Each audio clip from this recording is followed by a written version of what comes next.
All right, so let's play a rapid game at chess.com. So somehow my laptop is really slow. Hope that won't affect the speed while I'm playing. Okay, cool. So I would choose the time control as 2 minutes. And let's see if I play as white or black.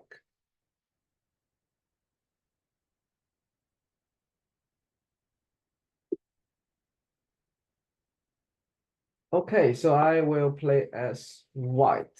So I have a rating of rapid as 2,200 and my opponent is 2,100. So around like 100 lower than mine. So this is Sicilian. And I would choose the open Sicilian, which is usually intensive. Okay, so black play e5. So here we have the Löwenthal variation. Yeah, it's a very hard name to pronounce.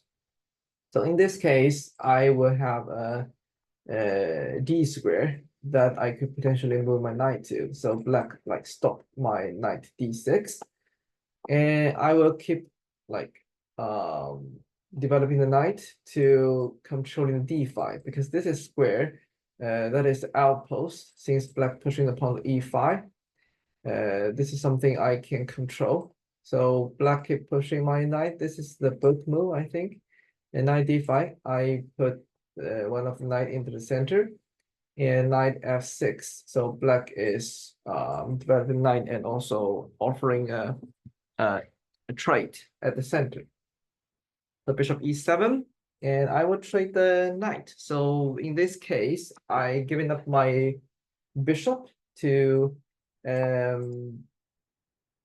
yeah, just to remove like a defender as the f6 knight. So not to strengthen my control at the d5 square. So what should I do? So I need to develop my piece and then castle, make my king safe. Castle. Okay, so how can I deal with this a3 knight? So usually a knight at a3 is not at its best place because it's at the edge of the board. So that's the reason I played c3 earlier, because I can move my knight to c2. Then I can maneuver it to e3, so I can connect the knights. So take, I will probably use the queen to take that. I don't really want to close the center. Okay, knight e7. If I move my queen back, probably the black will push pawn to d5. And I don't think I have any way to stop that. So should I move queen to d3? Yeah, let's do that. If black play d5, maybe I can move another rook to control. Yeah, so black doesn't play d5. Okay, then I can take a breath. I can still like aim at this d file. And if black play rook d8, yeah, regardless which rook. So yeah, I think d5 is still the aim for my opponent. So I will move my bishop to f3. So basically we will see how both sides fight at the d5 square. And knight g6, oh, yeah, aiming at knight f4, I think. How can I stop that? So I will play g3. And this g pawn can control both dark squares where the knight can go to. So this is a very useful pawn structure to fight against the g6 knight. Okay, knight go back to f8. Probably knight will go to e6 later. And I can maybe move my bishop back to g2 to make it a bit safe. And also I can push the pawn to f4. Or should I move the knight to e3? Move knight first and maybe move it to f5. Yeah, probably this is better. And I can also move knight to d5 to control the okay exchange. That makes sense. So I will take that with my queen. Probably knight b4 is better because I can control the d5 without being traded. Knight e6. I move my bishop back a bit and preparing to f4, f5 to open up the f file. So black at the rook to control the semi-open file. So maybe a5 b4, that could be the plan to create the a weakness on chessboard, the c3 pawn. So what should I do? So if I play f4, black could offer a queen trade. Is that good to what should I open up the f file, or should I keep adding pieces to the d file? I don't know. So I need to switch the I need to make sure I don't use my time like too much. So this is 10-minute game. So we have spent tricky. What should I do? f4, f5. Yeah, I won't be like aggressive. Queen c5. I move bishop king to f2. That's quite creative, right? I just want to get my king closer, but take knight f4. No, I cannot do that. So yeah, if I take the queen, probably if the pawn take, I will take this pawn. Knight takes, okay. And I will push, if I take. So rook d5, I will, I need to control this d file in the d5 square. So if knight a4, rook f2 and rook d2 to target this d6. So this is a weakness. I need to adding lots more pressure. So if I take my pawn, I take my g3. My black square bishop is guarding e4, also controlling the d5. Yeah. But okay, king f8. So I adding another rook. So this is in the plan. Okay, king e7. Interesting. So if I attack the rook, if the rook go out, I can play e5. If the rook goes to b8, I can still play e5 because that take. No, I cannot take the knight. So I'm thinking to push the pawn to e5. Do e5 take. I can check. Can go back. Ooh, that's quite good. I saw tactic if you move the rook to b8. Maybe I can show you how. So if I go to b8, I can push pawn to e5, and this is a really great attacking piece.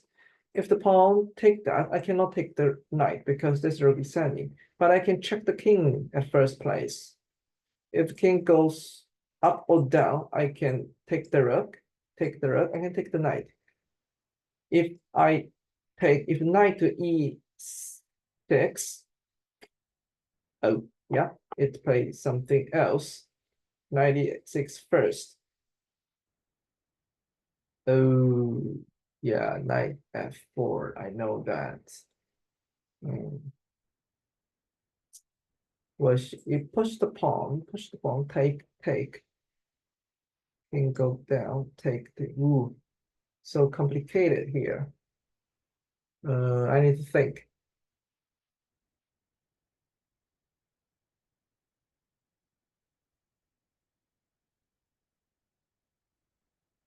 I move my king up, take.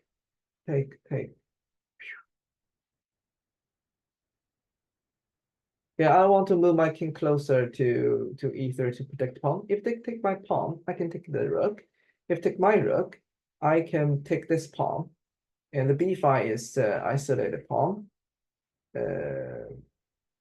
Yeah, if I go back, I can do bishop b7, guarding a8, and also move my bishop back to c6 and move my king closer to the center.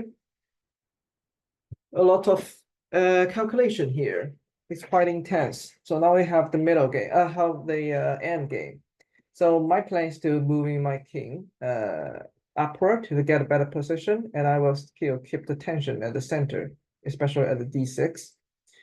So maybe I can utilize the g file later. But wait, rook c4, targeting my e4. But I don't think that's a problem. I can move it. Should I move it to f3 or e3?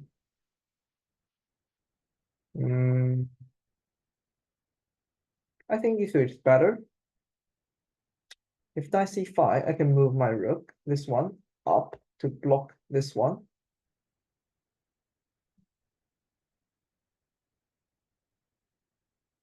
Okay, cool. So can I play e5? That looks tempting. Because I play e5, I can take the rook.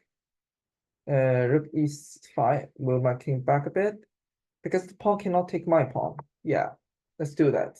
So I have 3 minutes. I have to speed up. Yeah, let's see. Let's see how will the game end up. I can feel my heart beating. So black needs to figure out a way to deal with the pawn. If the knight goes to b7,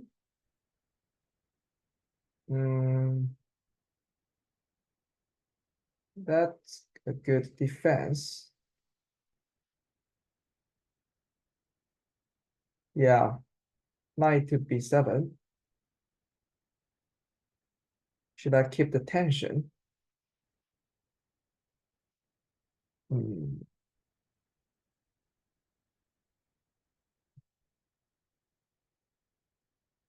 Maybe I can move my bishop back a bit to attack the rook, and a4 to attack this b5. So I need to create another weakness on the board.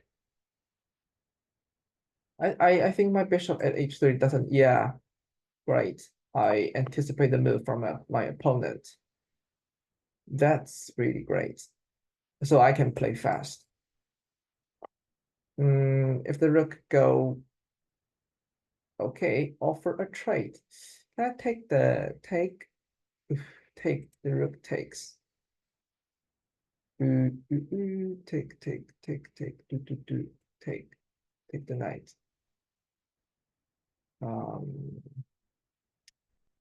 I really want to play b4. No, I will lose the pawn.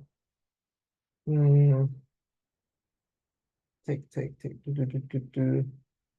If the game ended up as a bishop knight endgame, and my stronger side.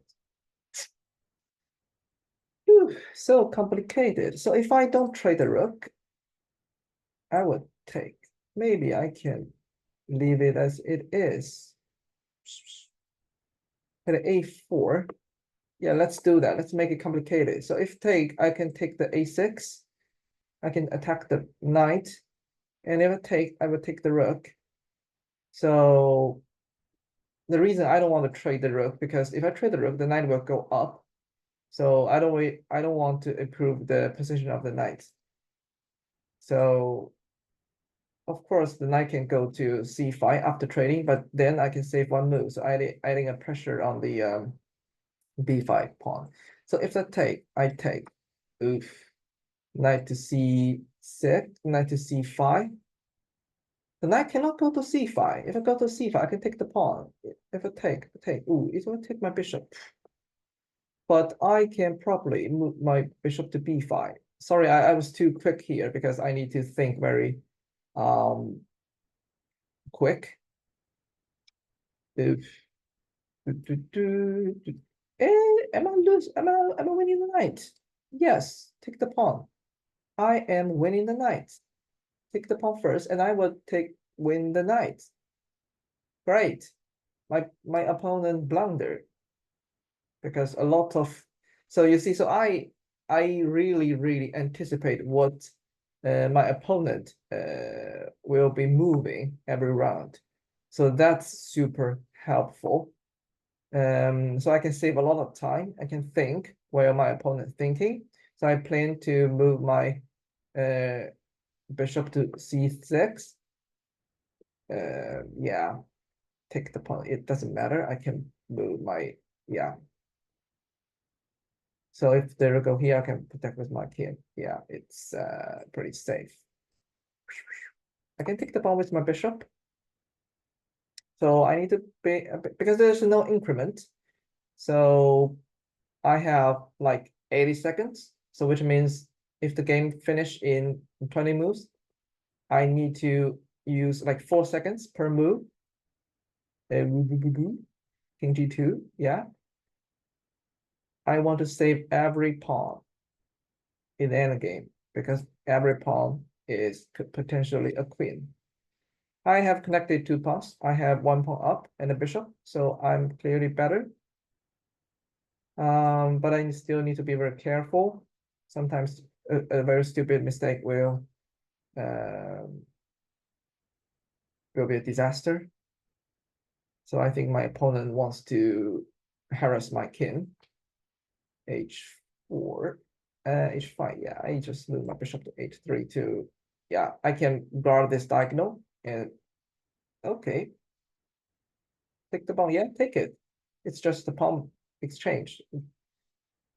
It's not a big deal. I can yeah, just move my bishop back a bit to block any check, and I really want to push the pawn. Maybe I can check the king. Yeah, I just want to move my pawn little by little. This looks awkward, but it really work. I want to attack the f pawn. Go up, c5, and I can push c6 because I have a bishop guarding c6.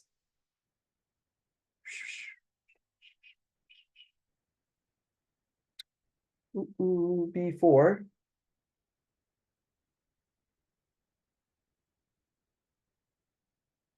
Pushing the pawn to c6. And then b7, b7, b5. Yeah, I have a lot of tension here. Patience here. I mean, what's the purpose with b7? Yeah, b5, c7. I have a very, very solid plan. So I have 45 seconds. I'm going to have a queen very soon, and I'm going to have only 2 minutes. So there is I can feel the time pressure for my opponent.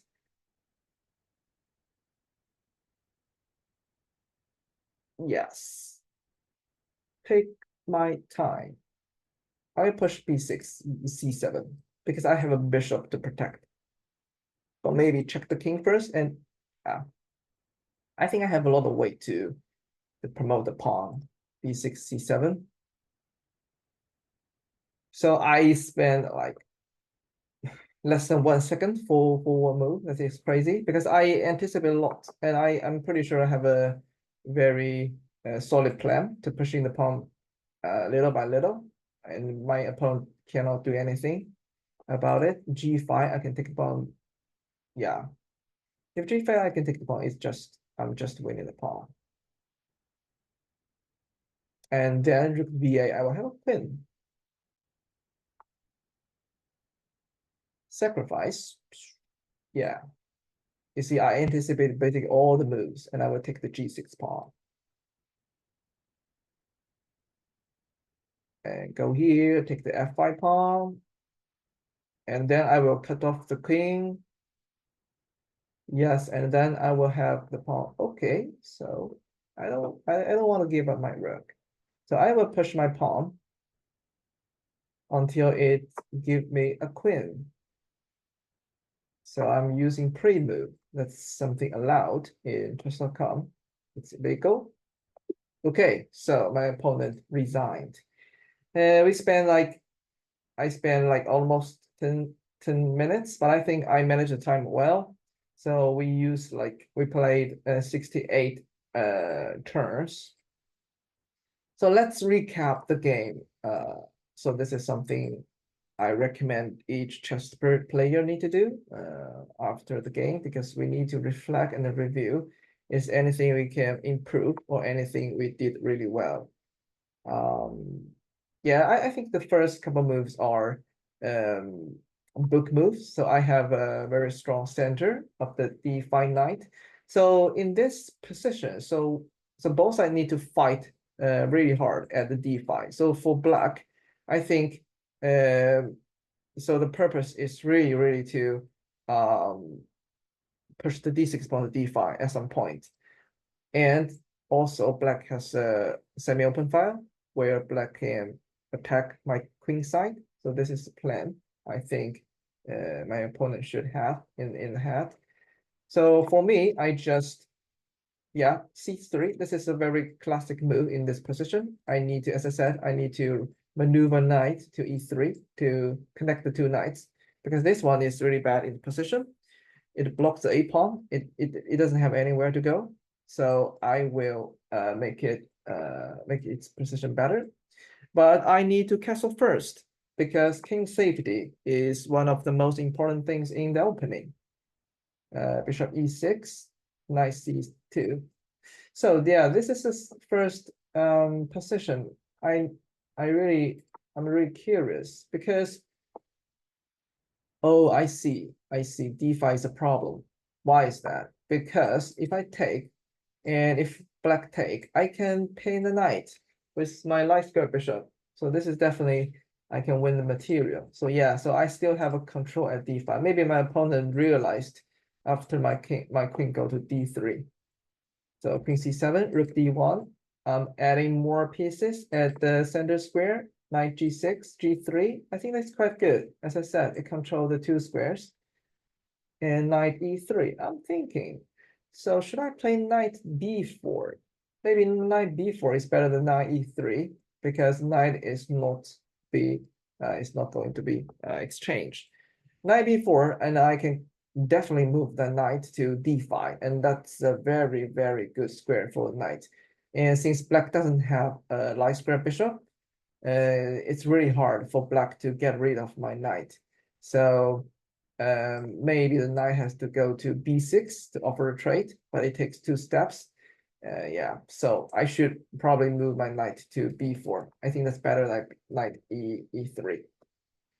And this trade is pretty smart. I think that's a good move. You see, so after trading the knight, the bar drops from, so like this position. So I have like +1. So after the p6 trade, it drops to, yeah, like 0.4. So trading the knight favors black. Bishop g2, rook c8. Yeah, as I said, so black usually can attack semi-open file with a4, b4. Then if the pawn trading my pawn, so there will be an isolated pawn. If I take the b4 pawn, so black will have a very good control at the c file, and the queen can go to second rank, and that's a headache for me. So that's why I speed up my attacking at the king side. I play f4 and queen exchange. So I play rook d5 to, yeah, I really want to doubling the rook, and that makes sense. King f8, rook to d1, king e7, and I move my bishop to h3. Maybe I should, because I didn't expect knight e6, which turned out to be a very good move. Maybe I need to move my king upward and then to e3. So the sooner the king going up, the better position it could be. And the king could be a very good defender to these two center pawns. So if I move my king to e3, so my bishop doesn't have to stay at g2 to protect the pawn. So yeah, so I think, and also since it's an end game, so the king at third rank is quite safe. Yeah, so bishop h3. So what I was thinking is, if the rook if the rook move up, I can play e5. The rook is kind of like hanging. If the rook goes to here, and I can also play e5. And if take, I cannot take the knight right now because I will lose the rook, but I can take e5. And if the king goes to any of these two square, I would trade the rook first and take the knight. And if knight go to e6, I think that's still a problem because I can move my rook to e1. Yeah, or maybe I can trade the rooks. The king goes, go back. I can take the knight, winning the pawn. And if the rook takes the rook, I can play f5, and the knight is pinned. Yeah, so I have potentially a lot of way to attack the e6 because this is pinned. So this is what I was thinking, but I didn't think about knight e6, and that turned out to be the best move. So then I don't have anything to do. I just move my king up. So I need to, yeah, maybe take the pawn. What I was thinking is if it takes my pawn, I take the rook, take my rook, and I take a6, and I evaluate the position is better for white, but the engine does not agree. So knight c7, protect b5, bishop b7. I was thinking I'm controlling the a file with like controlling a8, and I think black has to isolate the pawn. So I just estimate the position favors white, but I think the problem is maybe the bishop has to be traded after rook b8. If I play bishop to c6, rook goes to b6. The bishop has to go to d5 eventually, and black can offer a trade. Yeah, and b4. So the e4 pawn is a bit weak. Yeah, this is a double attack. I don't like that. Maybe I don't want to trade. Maybe c4. Yeah. So it's quite balanced. So maybe black is slightly better because the a2 pawn is backward pawn. Black can offer a rook trade or attack my e2, and I have to move my rook to d2 so my rook is a bit passive. So because the a2 pawn is quite awkward. Yeah, so if I calculate a couple more moves, I realize actually the position doesn't do good to me. Yeah, so but this is rapid game. I cannot calculate more than like 7 moves. So I only have 3 minutes. So that's something just come from my intuition. But very luckily, my opponent doesn't take my pawn.